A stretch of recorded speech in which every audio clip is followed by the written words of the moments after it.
Fitz, what do we have? I know there's a lot of really good premium information over at bluewhiteillustrated.com. And whenever that happens and we're here on the internet live for everyone to talk about it, I always get a little skittish. So I'm just opening the gate and you can run wherever you would like to in the field of recruiting conversation. So what's up? Well, right out of the gate, we are running a flash sale. Code We Are. Get 50% off your first year at Blue White. I think it's very much worth it if you want to take another step inside covering or inside following Penn State football. There's my little pitch, but a big play this week for Penn State in terms of that UCLA game. Noon kick. So, the visitor list you expected to be a little bit light. It wasn't. It was a very good list for a noon kick. I think that Penn State has been pushing this one for a long time, but not because of the opponent, not because of the game time, because of the schedule. Penn State doesn't play at home again until November 2nd, and that's an issue. Like, that is not, isn't nothing you can do about it. I mean, we're not complaining. It's just the fact of the matter is that Penn State can't host recruits for a full month, and that's half of the remaining recruiting period for the class of 2025, because signing day is on December 4th this year. It's not December 20th or whatever. Oh, that's right. Yes. So signing day on December 4th means the last time you're going to get guys on campus is for that Maryland game after Thanksgiving. So I guess it's good you have that.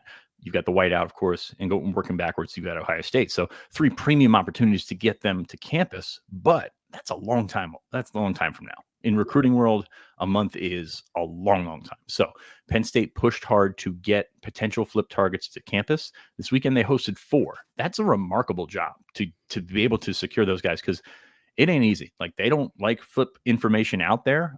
It's made clear to me several times last week. It is a delicate situation when you're talking schools, you're talking coaches, you're talking parents, you're talking everybody involved in the process.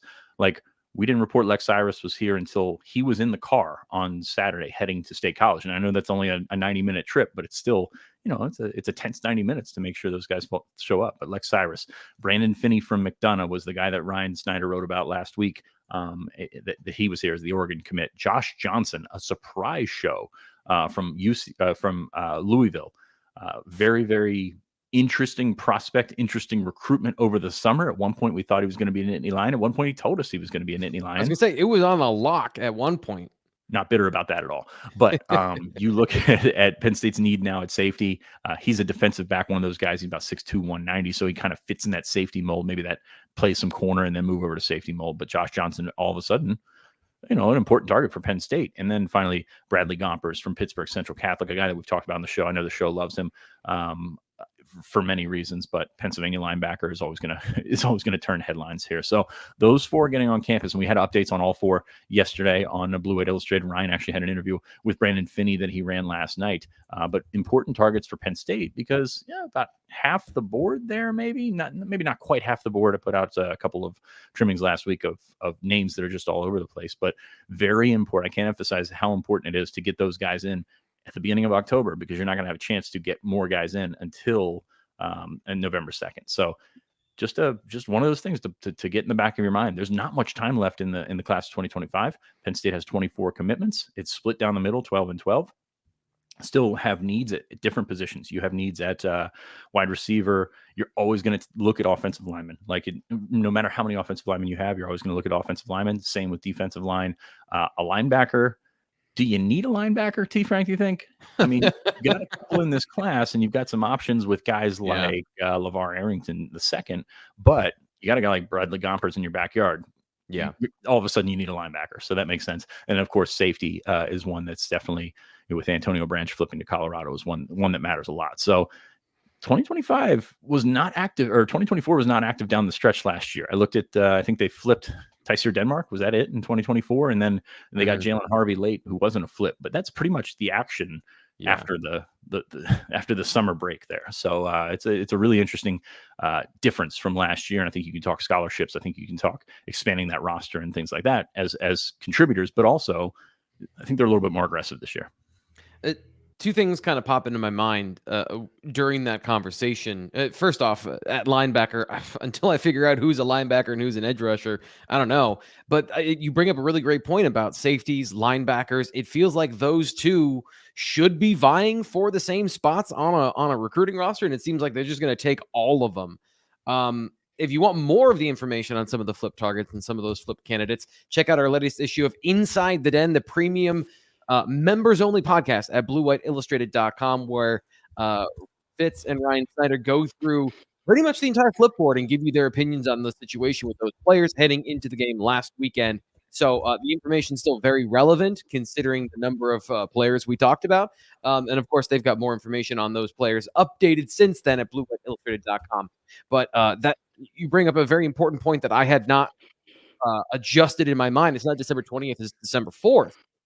When it comes to down the stretch, coaching changes and things like that of last minute recruitments popping up during the football season, how important is it to get some of this work done now? And I guess what is, in your mind, what's the mad dash going to be like in those final couple weeks if coaches are getting fired and you're trying to reestablish relationships or gauge interest of players to potentially join if you haven't been considering them at some point? Yeah, it kind of changes the timeline on some of the stuff because you used to have that window in December where all those coaching changes would happen, and all of a sudden you might get a guy in for an official visit on the weekend of December 12th or something like that, just to just kind of fill out the rest of your class or potentially just add a big one to end with. Now it's basically you're looking at game days as your chance to get that done. And while there is still that added element of if a coach gets fired on December 15th, like the gate opens and potentially those guys can go elsewhere. Like, I don't know how that's going to play out, but that's certainly a potential situation there. Will coaches get fired earlier to change that? Or will coaches be held on after signing day and essentially screw the kids over? Yeah. Hey, do you want to tell people that administrators are all happy people, great people? Like, right. I mean, Yeah. that's kind of where we're at with that. So, so it'll be interesting. I'm not sure how it's going to play out. It's just gonna be a difference there because you're taking that 2-week period out after the season, which I think helps because coaches don't want to be on the road in December. Coaches don't want to be, trying to tie up loose ends when you're preparing for a conference championship game, when you're preparing for a playoff now, when you're preparing for a bowl game eventually. So I think that helps in that aspect. But I think there's going to be a few loose ends that are going to need tied up after this cycle. So it'll be fun. Penn State still got an opportunity to host guys for that Ohio State game, the Washington game, the Maryland game.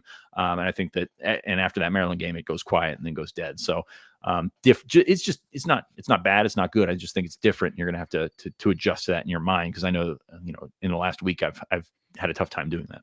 Yeah. And it just, once again, thinking about all the things that happened in December, now with an expanded playoff, with more games in December, the transfer portal window opening. I don't even know at this point when it opens anymore. I know they're changing the rules about it or considering changing the rules about the spring window.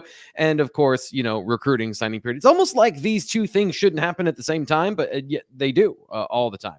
Right. All season long. Right. But things will keep rolling through the early December. And then you've got that January window for transfer visitors. So the portal is going to be what heats up. So, and coaches want to focus on the portal at that point. Like it's one thing, you're balancing high school recruiting versus portal recruiting. And that's one thing to do it from a phone. But when you have to get on a plane and go all over the place, I mean, that's tough. That's why we circle back around to airport talk. But beyond that, this weekend, sorry, Nate, for phasing you out here, but this weekend, nice group of 2026 is on hand. Travis Johnson, the speedy wide receiver from Virginia, Jermaine Kinsler, Marlon Bright, a couple of linemen from North Jersey, and Carter Meadows, the defensive end from Gonzaga that I really like, that Penn State really likes. He was in town, and we'll wrap it up with Jackson Samuels Ford from Malvern Prep, a guy that's a really good football player, really good athlete, came onto the scene this summer at camp, earned an offer from Penn State, earned an offer from Michigan. Looks like a pretty good player. So he talked to Ryan. He was pretty well impressed by this weekend. And for more of that information, the details on that conversation, another reminder, bluewhiteillustrated.com is 50% off for a year. You cannot get a better deal on anything. If you love football, if you love arguing on the internet, like, this is the place for you. If you like having conversations about things, if you enjoy learning about X's and O's or wrestling, recruiting, basketball, any of that stuff, is the promo code for 50% off a year subscription to bluewhiteillustrated.com, meaning the 2025 season and the 2025 version of you is going to be thanking yourself for joining us for a full year at that price.